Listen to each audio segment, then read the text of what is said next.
علیہ السلام کا قصہ قرآن مجید میں موجود ہے۔ اللہ تعالیٰ نے ان کو خواب دکھایا۔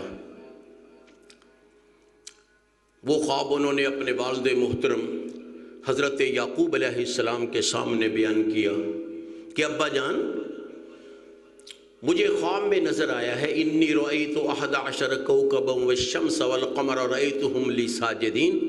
مجھے خواب آیا ہے کہ سورج، چاند اور 11 ستارے یہ مجھے سجدہ کر رہے ہیں۔ یہ خواب آیا۔ باپ نے کہا بیٹا کسی کو بتانا نہیں یہ خواب بہت اچھا ہے، بہت اچھا ہے، لیکن کسی کو بتائے گا تو حاسد پیدا ہو جائیں گے، کسی کو بتائے گا تو۔ اللہ جانے حضرت یوسف علیہ السلام سے ہی یہ بات نکل گئی یا کس طرح بھائیوں کو پتہ چل گیا کہ اس کو یہ خواب آیا ہے۔ اس وقت سے پھر بھائی بھیڑیے بن گئے۔ وہ بھائی جن کا ایک معصوم سا چھوٹا سا بھائی ہو، وہ تو پیار کرتے نہیں تھکتے اس کو، چھوٹے بچے کو، لیکن اس ایک خواب نے ان کو بھائی سے بھیڑیے بنا دیا۔ اور پھر انہوں نے خوب جتن کیا ہم اس کو قتل کر دیں گے۔ اللہ تعالیٰ نے انہی میں سے ایک آدمی پیدا کیا اور بھائیوں میں سے ہی، جس نے کہا نہیں بھائی قتل نہیں کرو، تم اس کو کنویں میں پھینک دو، بے آباد کنویں میں، خود ہی مر جائے گا، تم قتل کے عیب سے بچ جاؤ گے۔ انہوں نے کنویں میں پھینک دیا۔ اب کنواں، چھوٹے بچے کو ذرا ویسے ہی جنگل میں چھوڑ آؤ، مربے میں چھوڑ آؤ چھوٹے بچے کو، تو اس کو مارنے کے لیے تو اتنا ہی کافی ہے۔ جائے کہ ایک کنویں میں، جس کنویں میں سانپ ہو سکتے ہیں، بچھو ہو سکتے ہیں، اور چیزیں ہوں گی، گھپ اندھیرا، رات کو تو باہر بھی کچھ نظر نہیں آتا، کنویں میں کیا نظر آئے گا۔ یوسف علیہ السلام نے 3 راتیں وہاں گزاری۔ 3 راتیں کس نے زندہ رکھا ان کو؟ اللہ کی ذات نے زندہ رکھا، جس نے یہ خواب دکھایا تھا کہ یہ خواب میں نے پورا کرنا ہے، دنیا الٹی لٹک جائے خواب پورا ہوگا۔ حضرت یوسف علیہ السلام کو کنویں کی تنگی سے بچایا۔ یہاں عام آدمی بچ نہیں سکتا، عام آدمی بھی فیل ہو جائے دل اس کا، رات کے اندھیرے میں، کنویں کے اندھیرے میں، لفظ ہے فی غیابت الجب، کہ خوفناک اندھیرا تھا اس کنویں میں۔ اللہ تعالیٰ نے بچا لیا۔ مصر میں چلے گئے، انہوں نے غلام بنا کے بیچ دیا، بلکہ بعض کہتے بھائیوں نے ہی غلام بنا کے بیچ دیا، بھائیوں نے ہی، یا کہا یہ ہمارا غلام ہے، یہ بھاگتا تھا اس لیے ہم نے اس کو کنویں میں پھینکا ہے۔ اللہ تعالیٰ نے ان کو مصر کے تخت تک پہنچایا۔ کیسے پہنچایا؟ جیسے اللہ کی شان ہے۔ کوئی سوچ سکتا تھا یہ چھوٹا سا بچہ جس کو باپ سے چھین لیا گیا ہو اور جسے مارنے کے پروگرام ہو، پھر غلام بنا کر بیچ دیا گیا ہو، پھر کسی نے اس کو جیل میں بھی ڈال دیا ہو، کیا وہ بادشاہ بن سکتا ہے؟ کسی کے تصور میں بھی یہ بات نہیں تھی۔ لیکن اللہ تعالیٰ نے اپنے فضل و کرم کے ساتھ وہ وقت لایا کہ جب واقعتاً ایسا ہی ہوا۔ یوسف علیہ السلام تخت پہ بیٹھے ہیں، سائلین آتے ہیں دور دور سے مانگنے والے۔ کیوں؟ اللہ نے قحط ڈال دیا۔ اللہ کے کاموں کے بڑی حکمتیں ہوتی ہیں، قحط میں بھی حکمتیں تھیں، قحط ڈال دیا تاکہ جگہ جگہ کے لوگ آئیں، یوسف کو دیکھیں علیہ السلام، یوسف سے مانگیں آ کر ہمیں جی غلہ چاہیے، اور یوسف ان کو دین کی تبلیغ کرے۔ یوسف علیہ السلام ان کو تبلیغ کرتے تھے۔ پہلے جیل میں گئے تو جیل کے ساتھیوں، قیدیوں کو تبلیغ کی، فرمایا اللہ اچھا ہے یا یہ تم جن کو بت سمجھتے ہو یہ اچھے ہیں۔ وہاں ان کو تبلیغ کی، اسی لیے وہ معتقد ہو گئے تھے جیل والے بھی حضرت یوسف علیہ السلام کے۔ اور پھر جب تخت پہ اللہ نے بٹھا دیا، پھر جو آتا تھا لینے کے لیے اس کو تبلیغ کرتے تھے۔ یہ اللہ نے بہترین ذریعہ بنا دیا قحط کو تبلیغ کا۔ لوگ آتے تھے، ان کو غلہ بھی دیتے تھے۔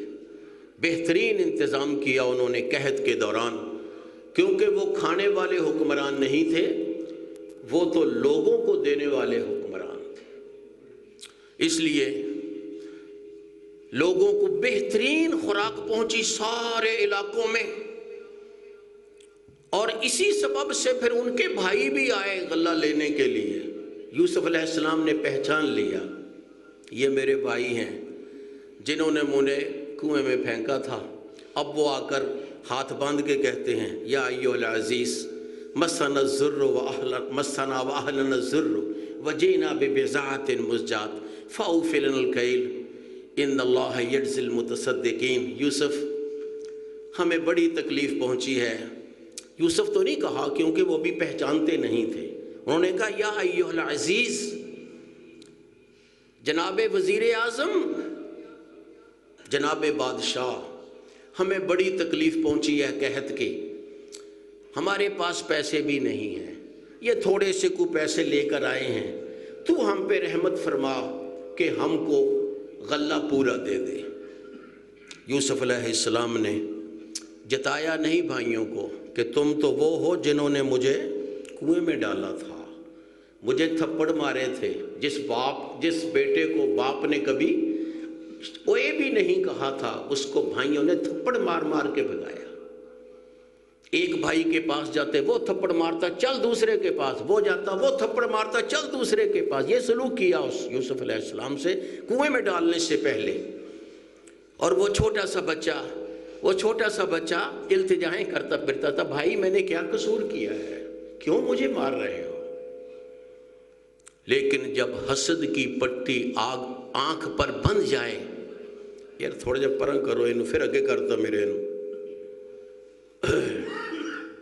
جب حسد کی پٹی آنکھ پر بندھی جائے تو پھر انسان اندھا ہو جاتا ہے، پھر انسان ظالم ہو جاتا ہے، پھر انسان کافر بن جاتا ہے۔ اور یقیناً یہی کچھ ہوا۔ حضرت یوسف علیہ السلام کے پاس وہ وقت آیا جب بھائیوں نے بھی پہچان لیا کہ یہ یوسف ہی ہے۔